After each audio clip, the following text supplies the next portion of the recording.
নমস্কাৰ বন্ধুসকল আপোনালোক সকলোকে এপ্টিটিউড আইডিয়াছ এছাম চেনেলটোলৈ আকৌ এবাৰ স্বাগতম জনাইছোঁ।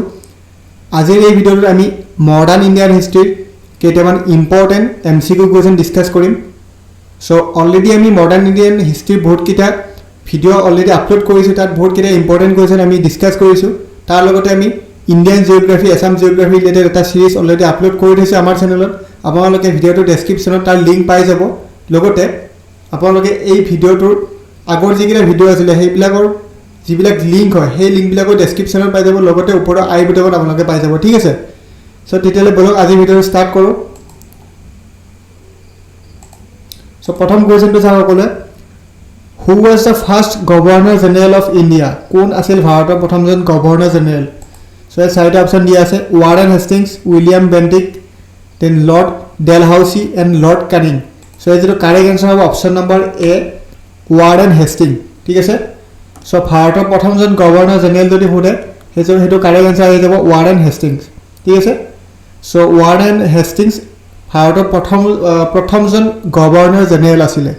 চ' কুৱেশ্যন নম্বৰ 1, 2 এইখিনিতে আমি শেষ কৰিলোঁ। কুৱেশ্যন নম্বৰ 2টোলৈ মুভ কৰোঁ। কুৱেশ্যন নম্বৰ 2টোত কি দিয়া আছে, who was the first governor general of Bengal? বংগৰ প্ৰথম গভৰ্ণৰ জেনেৰেল কোন সেইটো সুধিছে। চ' ইয়াতো চাৰিটা অপশ্যন দিয়া আছে, Robert Clive, William Bentinck, Warren Hasting, then Cole Sanders. So' ইয়াৰ যিটো কাৰেক্ট এনচাৰ আহিব অপশ্যন নম্বৰ চি, ইয়াৰো correct answer, that means Warren Hastings. ঠিক আছে, চ' ৱাৰেন হেষ্টিংছ বংগৰ আৰু ভাৰতৰ দুটাৰে প্ৰথমজন গভৰ্ণৰ জেনেৰেল আছিলে। ঠিক আছে, কুৱেশ্যন নম্বৰ C2 মই কমপ্লিট কৰিলোঁ। কুৱেশ্যন নম্বৰ 2টো মই কমপ্লিট কৰিলোঁ। কুৱেশ্যন নম্বৰ 3টোলৈ যাওঁ এতিয়া।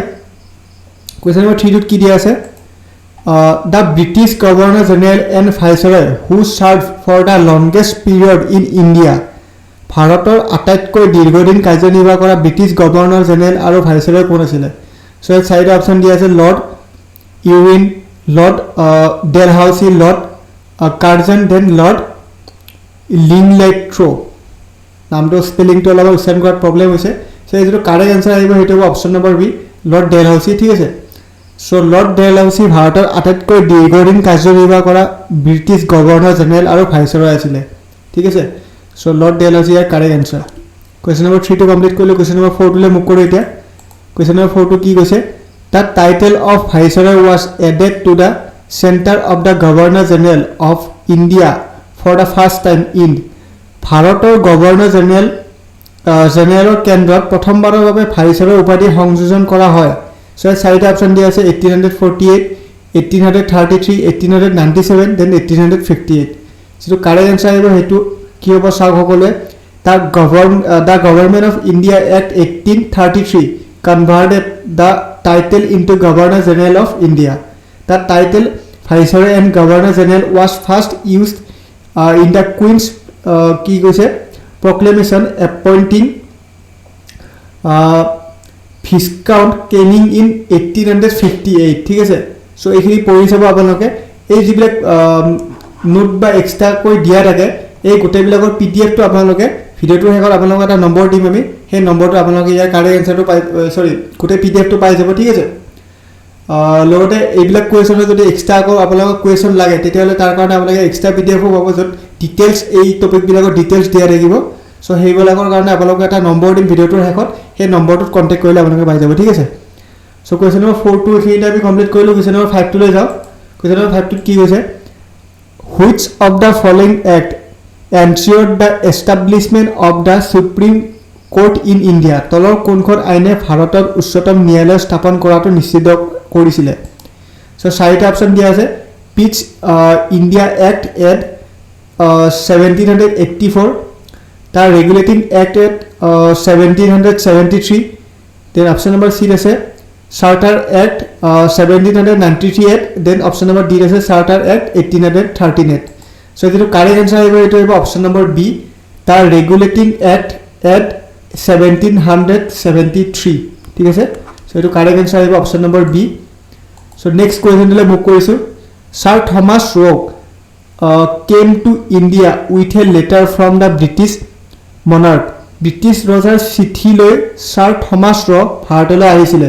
তো কোন চনত আহিছিলে সেইটো সুধিছে নেকি? নাই, আচ্ছা কাৰ সুধিছিলে ন, কাৰ কোনজন ব্ৰিটিছ ৰজা আছিলে সেইটো সুধিছে। চ' এইটো হয় চাৰিটা অপশ্যন দিয়া আছে ইয়াতো Queen Mary Queen Elizabeth James I then James one actually আৰু ডি হ'ল কুইন এনি যেটো কাৰেক্ট এনসাৰ হ'ব এইটোৰ হেতু হ'ব option number C James one so option number C is correct answer Sir Thomas Rock came to India with a letter from the British monarch James I ঠিক আছে so question number 6 টো complete হ'ল question number 7 লৈ যাও এতিয়া question number 7 ত কি কৈছে সাবসিডাৰী alliance was introduced বাই সহযোগী মিত্ৰতা কাৰ দ্বাৰা প্ৰৱৰ্তন কৰা হৈছিল সো এই চাৰিটা অপচন দিয়া আছে Lord Wellesley Sir John Shore then Robert Clive then Lord Dalhousie যেটো ইয়াৰ কাৰেক্ট আনসাৰ হ'ব এইটো হ'ব অপচন নম্বৰ লৰ্ড ওয়েলসলি ঠিক আছে লৰ্ড ওয়েলসলিৰ দিনত লৰ্ড ওয়েলসলিৰ দ্বাৰা প্ৰৱৰ্তন কৰা হৈছিল ঠিক আছে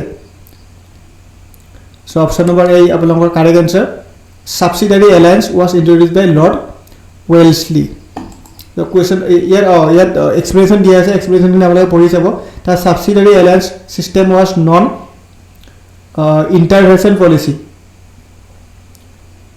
used by Lord Wellesley who was the Governor General 1798 to 1805 to establish British Empire in India. According to the system, every ruler in India had to accept to pay a subsidy to the British for the maintenance of British army ठीक है तो ये पढ़ी सब आप लोग so question number 7 तो complete हो क्वेश्चन नंबर 8 to ले जाओ क्या the policy of doctrine of lapse was introduced by doctrine of lapse নীতি কাৰ দ্বাৰা প্ৰৱৰ্তন কৰিছিল বা প্ৰৱৰ্তন কৰা হৈছিল ইয়াতো চাৰিটা অপচন দিয়া আছে Lord Wellesley Lord William Bentinck lord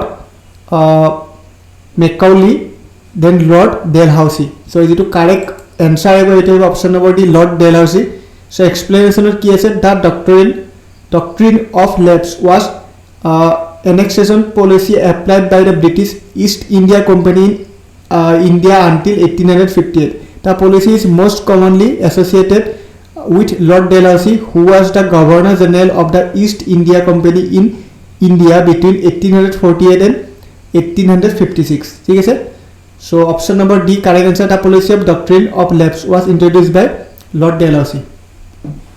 So the last question asile so ইয়াৰ পিছত আমি আৰু এটা ভিডিও লৈম যত আমি এক্সট্ৰা আকো কোৱেশ্চন ডিসকাস কৰিম তাৰ আগতে আপোনালোকক এটা কথা জানাও যে আপোনালোকে যদি কোনোবাই এই পিডিএফ বিলাকৰ লগতে এক্সট্ৰা পিডিএফ যত প্ৰপাৰ ডিটেইলছত নোট থাকিব এক্সট্ৰা কোৱেশ্চন থাকিব লগতে एग्जाम ओरिएंटेड क्वेश्चन লগতে প্ৰপাৰ নোটখিনি আপোনাক যদি লাগে তেতিয়ালে আপোনালোকে এই WhatsApp নম্বৰটোত মেছেজ কৰিব পাৰে নাইবা এই কিউআৰ কোডটো স্ক্যান কৰি আপোনালোকে এই নম্বৰটো পাব তাতে আপোনালোকে মেছেজ কৰিলে হ'ল মেছেজ কৰিলে আপোনালোকক এই পিডিএফটো আজি ক্লাছৰ পিডিএফ বা এই ক্লাছ বিলাকৰ পিডিএফ বিলাক ফ্ৰীতে अवेलेबल কৰা যাব লগতে আৰু এক্সট্ৰা যদি আপোনালোকক লাগে তেতিয়ালে জাস্ট 99 रुपीसত আপোনালোকে এক্সট্ৰা নোটস আৰু এক্সট্ৰা কোৱেশ্চন কিনিব পাৰিব ঠিক আছে লগতে কাৰোবাৰ যদি কিবা স্পেসিফিক টপিকত ডাউট থাকে ম্যাথছ ৰিজনিং এইবিলাকৰ যদি কিবা স্পেসিফিক টপিকত প্ৰবলেম থাকে আপোনালোকে আমাক কলে হ'ল আমাৰ পৰা এটি লাইভ ক্লাছ পাব আপোনালোকে যত লাইভ ক্লাছ আপোনালোকক কেনেকুৱাকৈ কি আমি পঢ়া হৈবিলাক আপোনালোকক ডেমো দিয়া হ'ব লগতে আপোনালোকে যদি বিচাৰে মাইক্ৰো বস্তু ল'ব পাৰে যত আপোনালোকৰ স্পেসিফিক যেটো